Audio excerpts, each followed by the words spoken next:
Hello friends, आप देख रहे हैं YouTube channel crazy physics education point.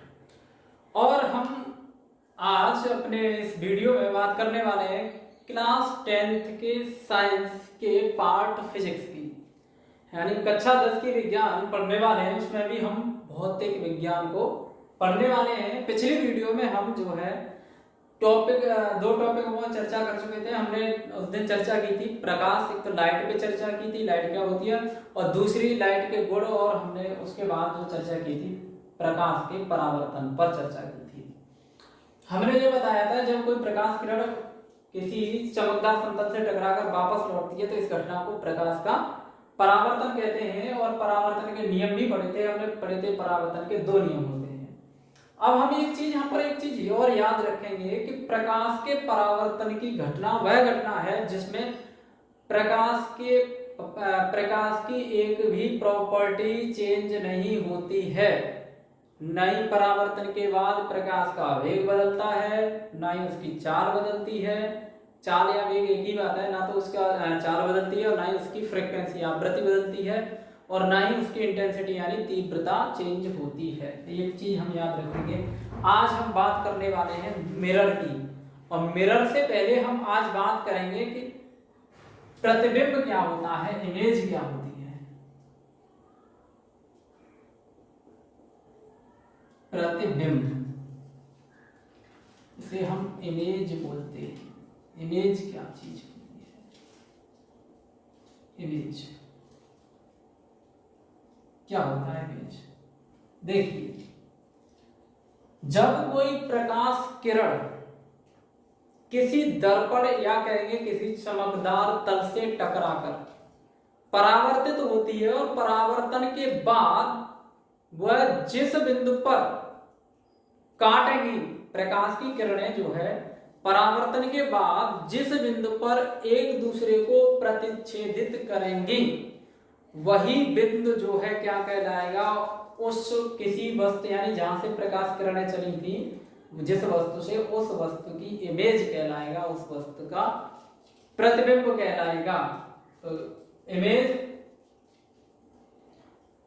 किसी वस्तु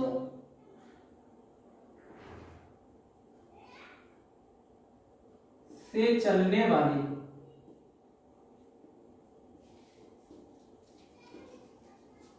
प्रकाश किरणें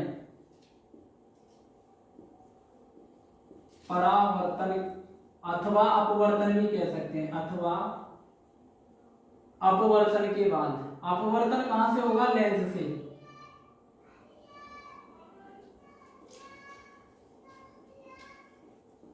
जिस बिंदु पर मिलती है, जिस बिंदु पर मिलती है अथवा प्रतीत होंगी, मिलती हुई क्या होंगी? प्रतीत होती हैं, मिलती हुई प्रतीत होती हैं, उस वस्तु का प्रतिबिंब कहलाता है।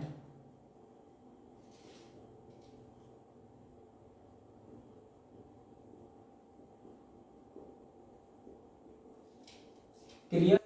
किसी वस्तु से चलने वाली प्रकाश किरणें परावर्तन अथवा अपवर्तन के बाद जिस बिंदु पर मिलती हैं अथवा जिस बिंदु पर मिलती हुई प्रतीत होती है, वह बिंदु क्या कहलाता है? उस वस्तु का प्रतिबिंब कहलाता है, यानी उस वस्तु की इमेज कहलाता है। अब हम बात करने वाले हैं दर्पण की। दर्पण, मिरर, एक ऐसा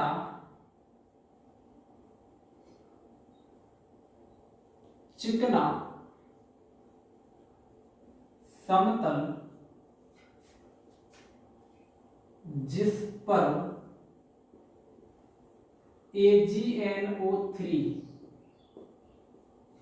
जिसे रंजक कहते हैं, हम क्या कहते हैं? रंजक, चांदी, अथवा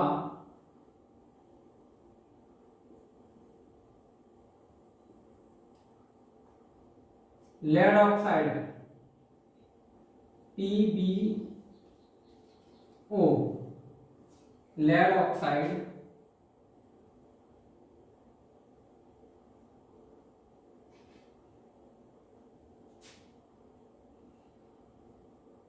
की पॉलिश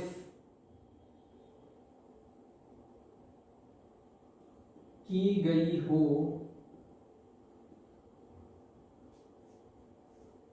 दर्पण कहलाता है। क्या कहलाता है? दर्पण कहलाता है।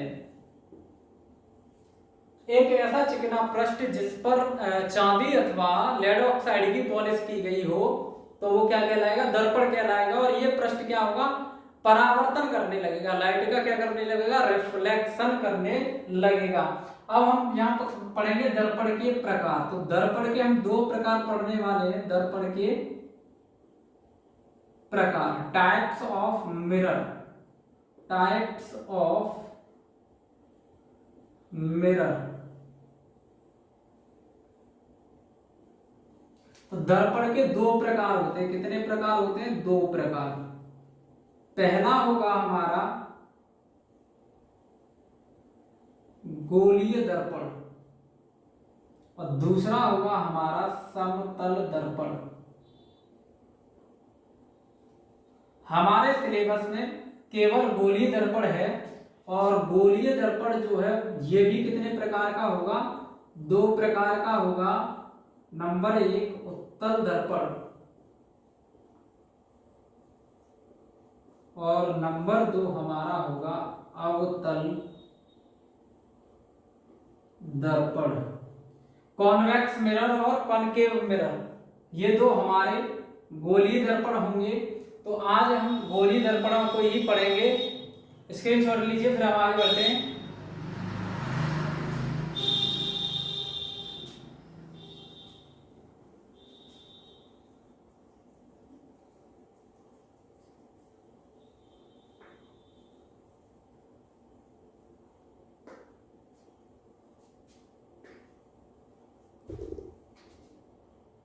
नंबर 1 उत्तल दर्पण, कॉन्वेक्स मिरर। क्या होता है कॉन्वेक्स मिरर? देखिए, उत्तल दर्पण, अगर ये गोली दर्पण है तो ये किसी गोले के भाग होंगे और मैं यहां पर एक गोला बना रहा हूं। अब ये हो गया हमारा एक गोला। अगर इस गोले को मैं बीच से काट दूं, अगर मैं इस गोले को बीच से काट दूं तो ये दो भागों में यानी दो टुकड़ों में कटा हुआ दिखाई दे रहा है। अगर मैं एक बार इसके इस साइड पे पॉलिश कर दूं, एक बार मैं इसके इस साइड पर पॉलिश कर दूं और दूसरी साइड में जो है इस साइड पर पॉलिश कर दूं तो ये हमारे दोनों दर्पण बन जाएंगे। देखिए, ये जो भाग होगा, अभी जो पॉलिश हो रही है, ये भाग होगा इस दर्पण का दबा हुआ भाग। कौन सा होगा? दबा हुआ पृष्ठ, हम इसे बोल सकते हैं। और दूसरा, ये जो दूसरा पृष्ठ होगा, यहाँ पर पॉलिश नहीं है, वो कौन सा होगा? उभरा हुआ पृष्ठ, बाहर की ओर निकला हुआ है ना, तो ये होगा हमारा उभरा पृष्ठ, यानी उठा हुआ। एक प्रकार से ये बाहर की ओर उठा हुआ है तो ये उभरा हुआ पृष्ठ, और ये भीतर से दबा हुआ है तो दबा हुआ पृष्ठ। अगर हम किसी गोलीय कांच के दबे हुए पृष्ठ पर पॉलिश कर दें और उभरे हुए पृष्ठ से उस भाग उभरे हुए पृष्ठ से क्या हो? प्रकाश का परावर्तन हो तो वो जो है हमारा कौन सा दर्पण कहलाएगा? उत्तल दर्पण कहलाएगा। ये कौन सा दर्पण है? हमारा उत्तल दर्पण है। ये कॉन्वेक्स मिरर है। ये कौन सा मिरर है? हमारा उत्तल दर्पण, कॉन्वेक्स मिरर। अब इसका जस्ट उल्टा, अगर मैं उभरे हुए भाग पर क्या कर दूं? पॉलिश, और दबे हुए भाग से क्या हो? प्रकाश का परावर्तन हो तो वो कहलाएगा हमारा अवतल दर्पण। अवतल दर्पण, ये हो गया हमारा अवतल दर्पण। तो हम उत्तल दर्पण के लिए लिखेंगे कांच के खोखले गोले का, कांच के खोखले गोले का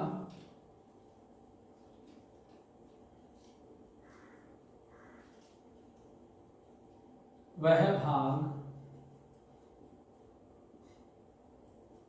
जिसके दबे पृष्ठ पर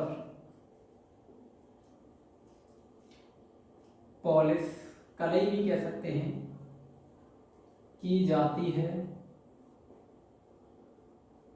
तथा उभरे पृष्ठ से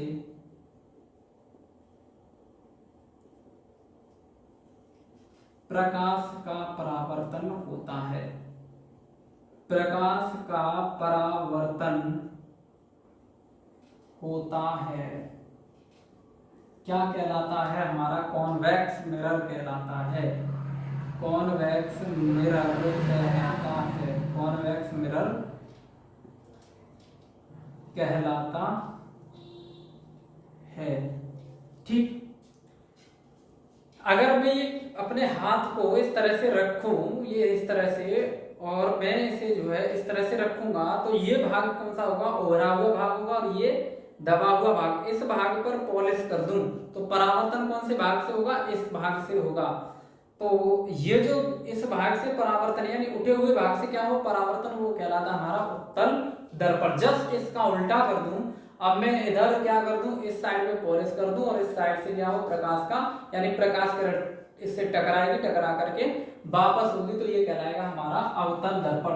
तो अवतल दर्पण की डेफिनेशन के लिए हम बस इतना सा चेंज कर देंगे कि दबे हुए पृष्ठ पर क्या होगा, दबे हुए पृष्ठ की जगह उभरा हुआ पृष्ठ कर देंगे, और उभरे हुए पृष्ठ की जगह दबा हुआ पृष्ठ कर देंगे, वो हो जाएगा हमारा अवतल दर्पण। फिगर बना हुआ है, बना सकते हैं और स्क्रीनशॉट लीजिए।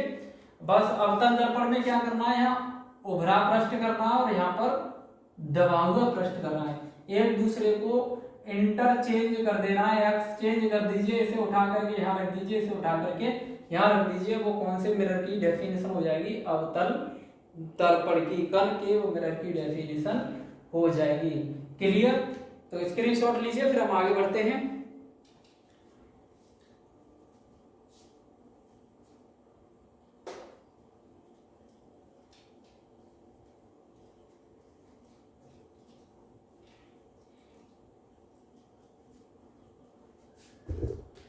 अब हम लिखेंगे, अब हमें कुछ इंपॉर्टेंट डेफिनेशन है जो मिरर, स्फेरिकल मिरर है, गोलीय दर्पण से रिलेटिव है, उनके बारे में अब यहाँ पर हम थोड़ी सी चर्चा करेंगे। गोलीय दर्पण से संबंधित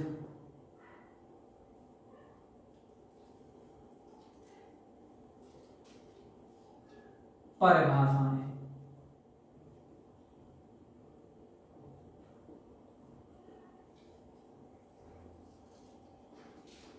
गोलीय दर्पण से संबंधित कुछ परिभाषाएं। तो मैं एक दर्पण बना रहा हूं, चाहे आप उत्तल दर्पण बना लो, चाहे अवतल दर्पण बना लो, कोई दिक्कत नहीं है। मैंने एक मिरर ले लिया और इस पे कर दी मैंने ये पॉलिश, और इसका नाम कर दिया मैंने, नामकरण कर दिया MM-। अब देखो ये जो मैंने पॉलिश की है, और इसमें से पूरा गोला खींच दूं, अगर मैं इस गोले की बात करूं तो ये एक प्रकार से इस प्रकार का क्या होगा, ये गोला होगा। ठीक, अब ये जो पॉलिश हुआ भाग है, ये वाला भाग, ये वाला जो भाग है,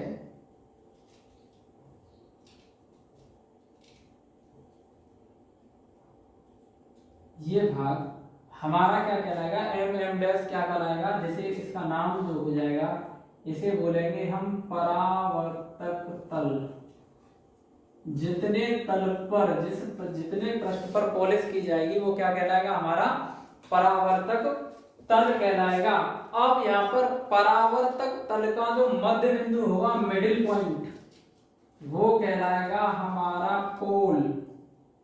क्या कहलाएगा, दर्पण का ध्रुव, दर्पण का ध्रुव कहलाएगा, और ध्रुव, दर्पण के ध्रुव को P से डिनोट करेंगे।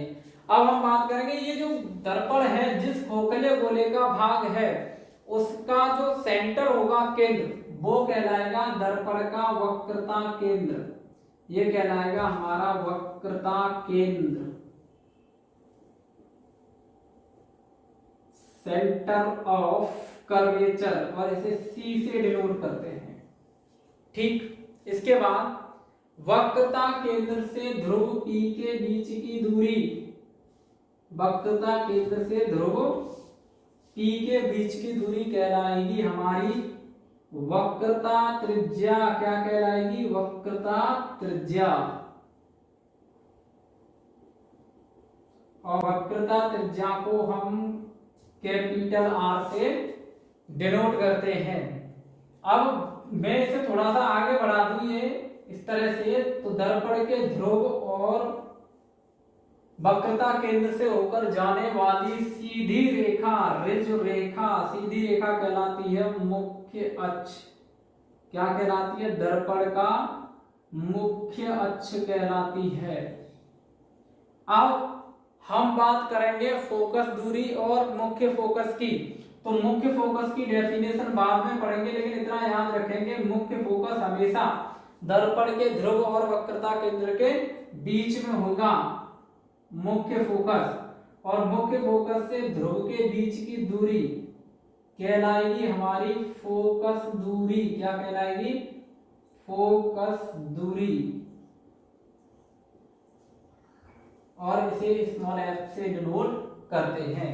ये क्या है? ये है मुख्य फोकस।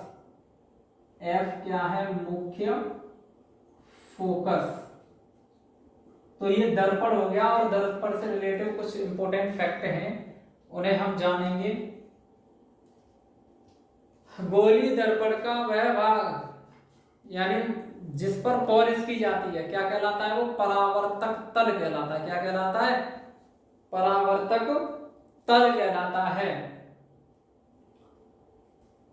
जितने भाग पर दर्पण के जिस भाग पर पॉलिश की जाती है वो कहलाता है परावर्तक तल।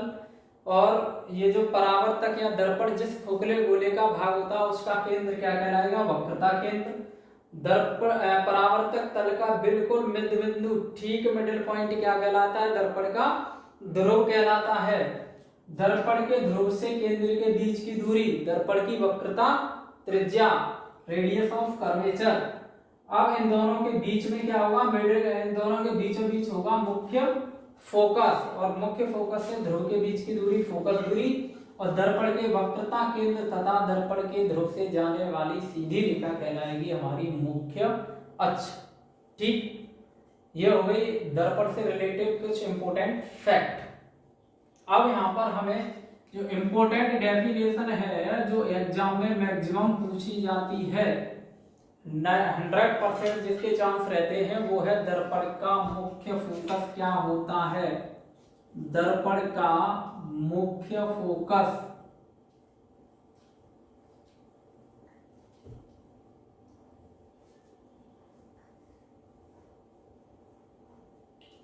ये क्या होता है जानेंगे। इसे जानने से पहले एक फिगर बनाएंगे, स्क्रीनशॉट लीजिए, फिर आगे बढ़ते हैं हम।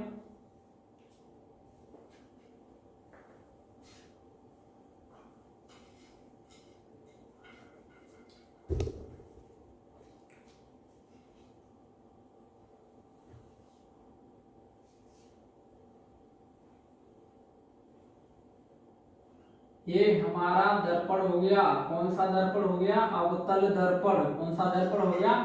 अवतल दर्पण। और ये हो गई अवतल दर्पण की मुख्य अक्ष, और यहाँ होता है पोल। यहाँ होगा यहाँ पर वक्रता केंद्र। तो अब हम जानेंगे मुख्य अक्ष के समांतर चलने वाली प्रकाश किरणें। मुख्य अक्ष के समांतर चलने वाली प्रकाश किरणें जिस बिंदु से होकर जाती है, कब? परावर्तन के बाद। परावर्तन के बाद जिस बिंदु से होकर जाती है वह बिंदु क्या कहलाता है? दर्पण का मुख्य फोकस कहलाता है।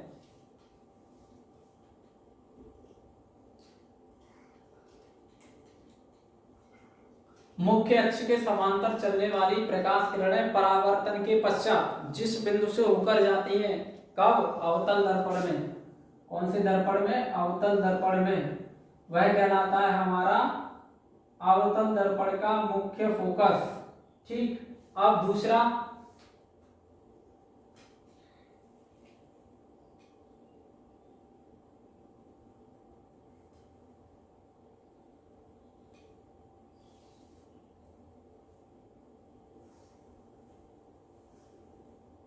ये हो गया ध्रुव और यहाँ हो गया वक्रता केंद्र। तो मुख्य अक्ष के समांतर चलने वाली प्रकाश किरणें अपवर्तन के पश्चात जिस बिंदु से होकर आती हुई प्रतीत होती हैं, क्या कहलाता है हमारा दर्पण का मुख्य फोकस। कौन से दर्पण का? उत्तल दर्पण का मुख्य फोकस क्या कहलाता है? उत्तल दर्पण का मुख्य फोकस। फिगर बनाइए फिर इसकी डेफिनेशन लिखते हैं।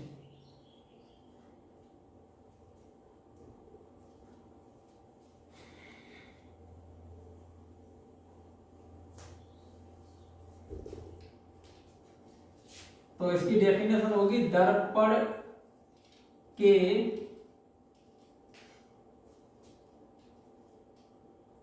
पिछड़ जा,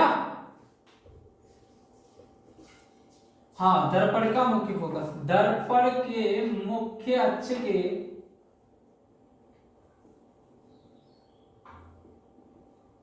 समांतर चलने वाली प्रकाश किरणें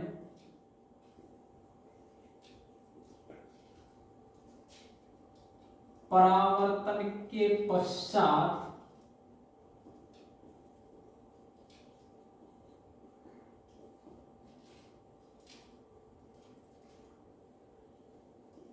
जिस बिंदु से होकर जाती है, कौन से दर्पण में जाएंगी? अवतल दर्पण, अथवा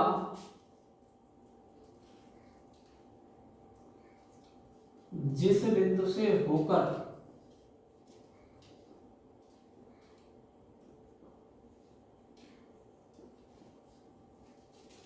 आती हुई प्रतीत होती है। ये कौन से दर्पण में? उत्तल दर्पण।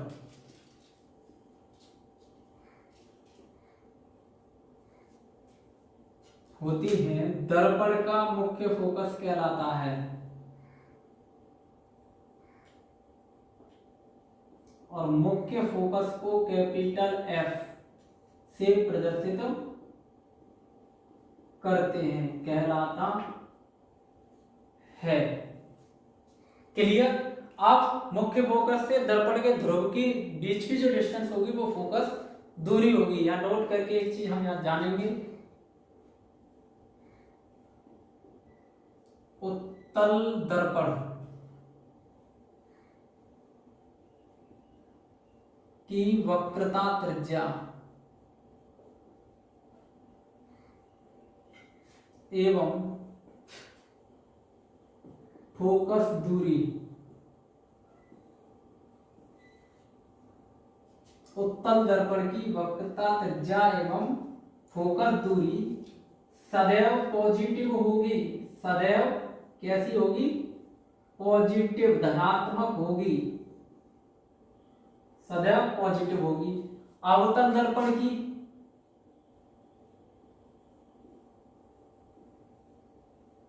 वक्रता त्रिज्या एवं फोकस दूरी सदैव कैसी होगी? नेगेटिव, ऋणात्मक होगी। तो ये हो गया हमारे उत्तल दर्पण और अवतल दर्पण। तो आज की वीडियो में बस इतना ही। कल हम चर्चा करेंगे अवतल दर्पण के द्वारा वस्तुओं के जो इमेजेस बनेंगी, वस्तुओं के रखने के हिसाब से, वस्तुओं की पोजीशन के हिसाब से जो इमेजेस बनेंगी वो किस प्रकार की होंगी, नेचर कैसा होगा उनका, और उनकी शेप कैसी होगी, आकार आकृति कैसी होगी, या आकार कैसा होगा, आकार साइज की बात करेंगे वहां पर हम। तो वो हम जो है अगली वीडियो में बात करने वाले हैं। तो आज की वीडियो में बस इतना ही। Thank you.